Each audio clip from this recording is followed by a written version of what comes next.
ನಮಸ್ಕಾರ. ಕರ್ನಾಟಕ ನ್ಯೂಸ್ಗೆ ಸ್ವಾಗತ. ನಾನು ರಫೀಕ್ ಅಹಮದ್, ಮರೇನಹಳ್ಳಿ. ದಾವಣಗೆರೆ ಜಿಲ್ಲೆ ಜಗಳೂರು ತಾಲೂಕಿನ ಕೊಡಗುಡ್ಡ ಗ್ರಾಮದಲ್ಲಿ ಜ್ಞಾನದೀಪ ಪಬ್ಲಿಕ್ ಸ್ಕೂಲಿನ ಶಾಲಾ ವಾರ್ಷಿಕೋತ್ಸವ ಅದ್ದೂರಿಯಾಗಿ ಹಮ್ಮಿಕೊಳ್ಳಲಾಯಿತು. ಶಿಕ್ಷಣ ಪ್ರೇಮಿಗಳಾದ ಜೆ ರವಿಚಂದ್ರ ಬಸಾಪುರ ಅವರು ಗೌರವ ಅಧ್ಯಕ್ಷರು, ಜ್ಞಾನದೀಪ ಪಬ್ಲಿಕ್ ಸ್ಕೂಲ್ ಶ್ರೀಮತಿ ಮಂಜುಳಾ ರವಿಚಂದ್ರ ಬಸಾಪುರ, ಶಾಲಾ ಮುಖ್ಯಸ್ಥರು, ಜ್ಞಾನದೀಪ ಪಬ್ಲಿಕ್ ಸ್ಕೂಲ್ ಇವರುಗಳ ಅಧ್ಯಕ್ಷತೆಯಲ್ಲಿ ಅದ್ದೂರಿಯಾಗಿ ಹಮ್ಮಿಕೊಳ್ಳಲಾಯಿತು.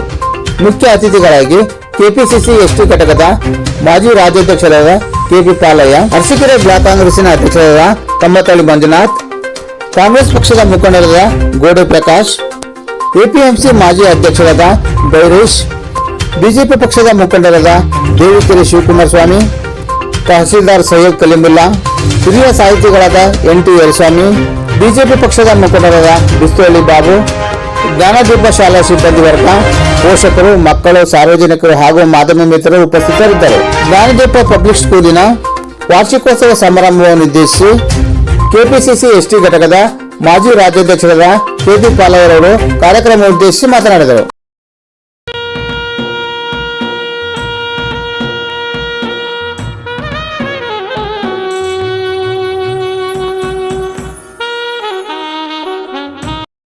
ಕೇಳ್ಕೊಳ್ತೀನಿ, ಯಾಕೆಂದ್ರೆ ಇದು ಒಂದು ಒಳ್ಳೆ ಸಂಸ್ಥೆಯಾಗಿ ಬೆಳೆಯಲಿ. ನಮ್ಮ ಪ್ರಾಸ್ತಾವಿಕ ನುಡಿಗಳು ಹೇಳ್ಬೇಕಾದ್ರೆ ಹೇಳಿದ್ರು, ಇಲ್ಲಿ ಪಕ್ಕದ ಕಣಕೊಪ್ಪೆ ಗೋವಿ ಮಠ, ಅದು ಸಹ ಒಳ್ಳೆ ದೇಶಕ್ಕೆ ಹೆಸರಾಗಿರ್ತಕ್ಕಂಥ ಮಠ ಅದು. ಯಾಕೆಂದ್ರೆ ಅಲ್ಲಿ ಕಣಕೊಪ್ಪೆ ಗೋವಿ ಮಠದಲ್ಲಿ ಪೀಠಾಧ್ಯಕ್ಷರಾಗಿರ್ತಕ್ಕಂಥ ನಾಲ್ವಡಿ ಶಾಂತಲಿಂಗ ಶಿವಾಚಾರ್ಯ ಮಹಾಸ್ವಾಮಿಗಳು ಈ ದೇಶದ ಪ್ರಧಾನಮಂತ್ರಿಗಳಿಗೆ ಕೇಂದ್ರದಲ್ಲಿ ಪೂಜೆ ಮಾಡಿಸ್ತಕ್ಕಂಥ ಪೂಜ್ಯ ಗುರುಗಳು. ಅವರು ಈಗಾಗಲೇ ಕೇದಾರ ಪೀಠಕ್ಕೆ ಪೂಜ್ಯಗಳಾಗಿ ನೇಮಕ ಆಗಿದ್ದಾರೆ. ನಿನ್ನೆ ಮೊನ್ನೆ ಅದು ಒಂದು ಒಳ್ಳೆ ಶುಭ ಸುದ್ದಿ ಅಂತೇಳಿ ಹೇಳಕ್ ಬಯಸ್ತಾ, ಜೊತೆಗೆ ಇಲ್ಲಿ ಕೊಡಗುಡ್ಡ ಹಿರಣ ಹಿಂದ್ಗಡೆ ಉಚ್ಚಂಗೆಲ್ಲಮ್ಮ, ಪಕ್ಕದಲ್ಲಿ ಕೊಂಚಗಲ್ ರಂಗಸ್ವಾಮಿ, ಇಂತೆಲ್ಲ ಸನ್ನಿಧಿಗಳಲ್ಲಿ ಇಂಥ ಒಂದು ಶಾಲೆ ಸ್ಥಾಪನೆ ಆಗಿದ್ದು ಎಲ್ಲರಿಗೂ ಖುಷಿ ತಂದಿರ್ತಕ್ಕಂಥ ವಿಷಯ. ಹಾಗಾಗಿ ಇಲ್ಲಿ ಬಂದಿರ್ತಕ್ಕಂಥ ಪೇರೆಂಟ್ಸು ನಿಮ್ಮ ಕೈಯಲ್ಲೂ ಸಹ ಇದೆ ಈ ಸಂಸ್ಥೆಯನ್ನೇ ಬೆಳೆಸಕ್ಕೆ. ಅವರು ಬಹಳಷ್ಟು ಕಷ್ಟಪಟ್ಟು ಒಳ್ಳೆ ಟೀಚಿಂಗ್ ಕೊಡ್ತಿರ್ತಾರೆ. ನೀವು ಈ ಸಂಸ್ಥೆಗೆ ಒಳ್ಳೆ ರೀತಿ ನಡ್ಕೊಂಡು ಸಹಕಾರ ಕೊಟ್ಟರೆ ಒಂದು ಒಳ್ಳೆ ಸಂಸ್ಥೆಯಾಗಿ ಬೆಳೆಯಕ್ಕೆ ಅವಕಾಶ ಆಗುತ್ತೆ ಅಂತೇಳಿ ಹೇಳಕ್ ಬಯಸ್ತಾ, ಇಲ್ಲಿ ಬಂದಿರ್ತಕ್ಕಂಥ ಪೇರೆಂಟ್ಸು ನಿಮ್ಮ ಮಕ್ಕಳನ್ನ ನೀವೇನು ಶಾಲೆ ಕಳಿಸ್ತೀರಿ, ನಿಮ್ ಜವಾಬ್ದಾರಿನೂ ಬಹಳ ಇರುತ್ತೆ. ಬರೀ ಶಾಲೆಗಷ್ಟೇ ಕಳಿಸಿದೆ ಮುಗಿತು ನಮ್ಮ ಜವಾಬ್ದಾರಿ ಅಂದ್ರೆ, ಒಳ್ಳೆ ಸ್ಕೂಲಿಗೆ ಕಳಿಸಿದೀನಿ, ಒಳ್ಳೆ ಫೀಸ್ ಕಟ್ಟಿದ್ದೀನಿ, ನನ್ನ ಜವಾಬ್ದಾರಿ ಮುಗಿತು ಮಗುದು ಅಂತ ತಿಳ್ಕೋಬಾರ್ದು. ಏನಾಗುತ್ತಂದ್ರೆ ಇತ್ತೀಚಿನ ದಿನದಲ್ಲಿ ತಂದೆ ತಾಯಿಗಳು ಮಕ್ಕಳಿಗೆ ಒಳ್ಳೆ ಪೋಷಣೆ ಮಾಡೋದು ಕಮ್ಮಿ ಆಗಿದೆ. ಹಾಗಾಗಿ ಚಿಕ್ಕ ವಯಸ್ಸಿನಲ್ಲೇ ಆ ಮಗುಗೆ ತಂದೆದು ಗೊತ್ತಾಗಲ್ಲ, ತಾಯಿದ್ರು ಗೊತ್ತಾಗಲ್ಲ, ಅಕ್ಕ ತಮ್ಮ ಗೊತ್ತಿರಲ್ಲ, ಚಿಕ್ಕಪ್ಪ ದೊಡ್ಡಪ್ಪ ಗೊತ್ತಿರಲ್ಲ, ಅಜ್ಜಿ ಗೊತ್ತಿರಲ್ಲ, ಯಾಕೆ ಗೊತ್ತಿರಲ್ಲ.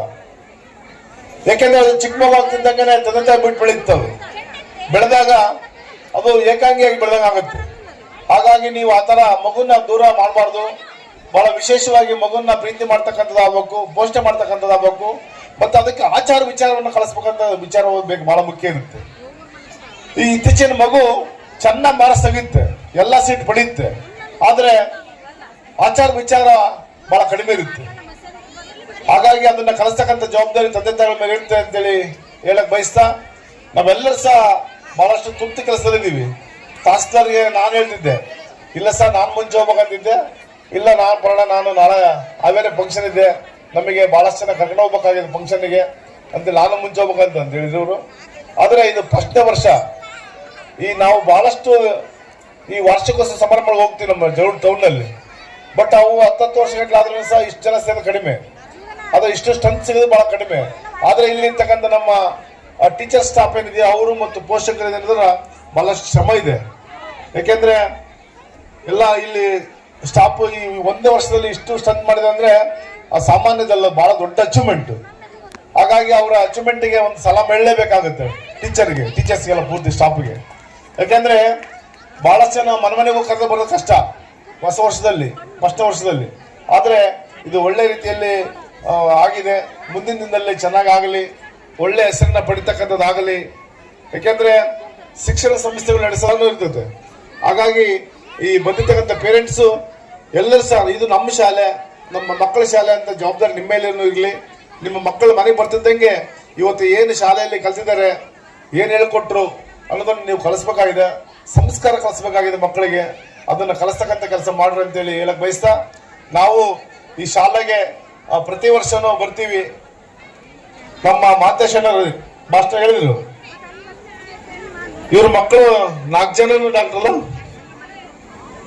ಇವ್ರ ಮಕ್ಕಳು 4 ಜನ ಹೆಣ್ಮಕ್ಳು, 3 ಜನ ಹೆಣ್ಮಕ್ಳು, ಮಗ ತೋರ್ಸಪ್ಪ 3 ಜನ ಹೆಣ್ಮಕ್ಳು ಡಾಕ್ಟ್ರು, ಒಬ್ಬ ಮಗ ಡಾಕ್ಟ್ರು. ಅಷ್ಟು ಜನ MBBS ಮಾಡಿದ್ರು ಮಕ್ಕಳು. ಯಾರನ್ನ ಇವ್ರು ಫೀಸ್ ಕಟ್ಟಿಲ್ಲ, ಎಲ್ಲ ಗೌರ್ಮೆಂಟ್ ಫೀಸ್ನಾಗೆ ಓದಿರೋದಲ್ಲ ಪೂರ್ತಿ ಎಲ್ಲ. ಹಂಗೆ ಎಲ್ಲರೂ ಸಹ ಹಂಗೆ ಆಗಲಿ, ಈ ಶಾಲೆಗೆ ಹೋದಂತ ಮಕ್ಕಳು ಎಲ್ಲರೂ ಚೆನ್ನಾಗಿ ಓದ್ತಕ್ಕಂಥದ್ದಾಗಲಿ, ಆ ಕೊಡಗುಡ್ಡ ವೀರಭದ್ರ ದೇವರ ಆಶೀರ್ವಾದ ಅಂತೇಳಿ ಹೇಳ್ತಾ, ನಾವು ಮತ್ತೆ ಹೇಳಿದ್ರು ಎಲ್ಲರ ಸಹಕಾರ ಇಲ್ಲ ಅಂತೇಳಿ, ನಾವು ಯಾವತ್ತೇ ನಮ್ಮ ತಾಲೂಕಲ್ಲಿ ಯಾರು ಯಾವ್ದ್ರಲ್ಲಿ ಸಾಧನೆ ಮಾಡ್ತಾರೆ ಅವರಿಗೆ ನಮ್ಮ ತಾಲೂಕಿಗೆ ಒಳ್ಳೇದಾಗ್ತಕ್ಕಂಥದ್ದು ಮಾಡ್ತಾರಂದ್ರೆ ಅವರಿಗೆ ನಾವು ಎಲ್ಲ ರೀತಿಯ ಸಹಕಾರವನ್ನು ಕೊಟ್ಟು ಸಪೋರ್ಟ್ ಮಾಡ್ತೀವಿ. ಈ ಶಾಲೆಯ ಸಂಸ್ಥಾಪಕ ಅಧ್ಯಕ್ಷರಿದ್ದಾರೆ ಬಸಪ್ಪ ರವಿಚಂದ್ರಣ್ಣನವರು, ಅವರು ಈ ತಾಲೂಕಿಗೆ ಎಲ್ಲರಿಗೂ ಎಲ್ಲ ರೀತಿಯಲ್ಲಿ ಸಹಾಯ ಮಾಡಿದ್ದಾರೆ. ಯಾವುದಾದ್ರೂ ಒಂದು ಆಂಗಲ್ನಾಗೆ ಎಲ್ಲ ವಿಚಾರದಲ್ಲಿ ಅದು ಯಾರೇ ಇರ್ಬೋದು, ವಿದ್ಯಾವಂತರಿರ್ಬೋದು, ಕೂಲಿ ಕಾರ್ಮಿಕರಿರ್ಬೋದು, ಬಡವರು ಇರ್ಬೋದು, ಮದುವೆ ಮಾಡೋಂತಿರ್ಬೋದು, ಮನೆ ಕಟ್ಸಂತಿರ್ಬೋದು, ರಾಜಕೀಯ ಮಾಡೋರಿರ್ಬೋದು, ಯಾವುದೇ ಆಂಗಲ್ನಾಗೆ ಯಾರೇ ಮಾಡಿದ್ರು ಸಹ ಅವರು ಒಂದು ಒಳ್ಳೆ ಸೇವೆ ಇದೆ ನಮ್ಮ ತಾಲೂಕಿನಲ್ಲಿ. ಯಾರೇ ಊರಿಗೆ ಹೋದ್ರು, ಯಾವುದೇ ಜನಕ್ಕೆ ಹೋದ್ರು ಬಸಪ್ಪ ರವಿಚಂದ್ರ ಅವರು ಎಲ್ಲ ರೀತಿ ಬಟ್ ಅವ್ರಿಗೆ ಗೊತ್ತಿಲ್ಲದಿರ್ಬೋದು, ಬಹಳಷ್ಟು ಜನ ಸಹಾಯ ಮಾಡಿದ್ದಾರೆ. ಹಂಗಾಗಿ ಅವರು ಇಂಥ ದೊಡ್ಡ ಸಂಸ್ಥೆ ನಡೆಸಕ್ಕೆ ಮುಂದಾಗಿದೆ ಅಂದ್ರೆ ನಮ್ಮ ತಾಲೂಕಿಗೆ ಒಳ್ಳೇದಾಗುತ್ತೆ ಇಂಥ ದೊಡ್ಡ ಸಂಸ್ಥೆ ಆದ್ರೆ ಇದು. ಹಾಗಾಗಿ ಅವರ ಏನೇ ಕೆಲಸ ಕಾರ್ಯಗಳು ಮಾಡಲಿ, ನಿರಂತರವಾಗಿ ನಾವು ಎಲ್ಲ ಅವರ ಕೆಲಸಗಳಿಗೆ ನಿರಂತರ ಅವ್ರ ಜೊತೆಗಿದ್ದು ನಾವು ಜೊತೆಗಿದ್ದು ಅವ್ರಿಗೆ ಸಪೋರ್ಟ್ ಮಾಡ್ತೀವಿ ಅಂತೇಳಿ ಹೇಳಕ್ ಬಯಸ್ತಾ, ಈ ಸಂಸ್ಥೆ ಮುಂದಿನದಲ್ಲಿ ಹೆಚ್ಚಿನ ಮಟ್ಟದಲ್ಲಿ ಬೆಳೀಲಿ, ತಮ್ಮೆಲ್ಲ ಸಹಕಾರ ಇರ್ತಂತೇಳಿ ಹೇಳಿ ನಮಗೆ ಬರಲೇಬೇಕಂತ ಹೇಳಿದ್ರು. ಹಾಗಾಗಿ ನಾವು ಪ್ರತಿ ವರ್ಷ ಬರಕ್ಕೆ ಇಂಥ ವಾರ್ಷಿಕೋತ್ಸವ ಸಮಾರಂಭಕ್ಕೆ ಬರಕ್ಕೆ ಪ್ರಯತ್ನ ಮಾಡ್ತೀವಿ ಅಂತೇಳಿ ಹೇಳಿ, ಈ ಎಲ್ಲರಿಗೂ ಕೊಡಗುಡ್ಡ ವೀರಭದ್ರೇಶ್ವರ ಆ ದೇವರ ಆಶೀರ್ವಾದ ಇರಲಿ. ಎಲ್ಲ 4ನೇ ತಾರೀಕಿಗೆ ತೇರಿದೆ, ನಮ್ಮ ರುದ್ರಣ್ಣ ಬರ್ಬೇಕಂತ ಹೇಳಿದ್ದಾರೆ. ನೀವೆಲ್ಲ ಸಹ ಬಂದು ದೇವರ ಆಶೀರ್ವಾದ ಪಡೀರಿ ಅಂತೇಳಿ ಹೇಳಕ್ ಬಯಸಿ, ನಮ್ಗೆ ಕರೆಸಿ ಮಾತಾಡಲು ಅವಕಾಶ ಮಾಡಿಕೊಟ್ಟಂತ ತಮ್ಮೆಲ್ಲರಿಗೂ